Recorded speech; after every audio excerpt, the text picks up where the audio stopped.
Community po yan. So meron silang mga meron silang chieftain.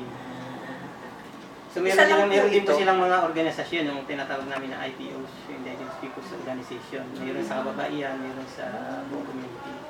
So yan. So mga rehistrado po yan. Sa doon. Marami na organization. Opo. Kasi minsan kasi may mga yung munisipyo na pupansin. Bibigay sila ng tulong. Ano po pangalan nun sa kababaihan? Hindi ko rin po pa masyadong pan eh. Kasi ang hirap bigkasin nung kanila eh. Bigkasin.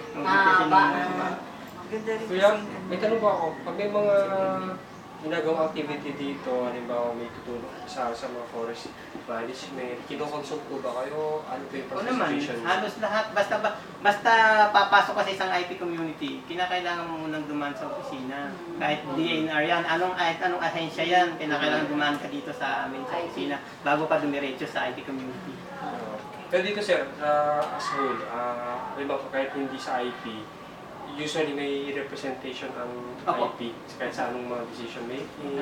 Halimbawa, hindi man siya bahagi kung halimbawa yung isang project epekta yung masisira yung kalikasan. Kasi ang kanya na tinitingnan diyan yung yung nanggagaling yan doon pa rin sa taas eh. Halimbawa yung black sand. Saan ba nanggagaling yung black sand?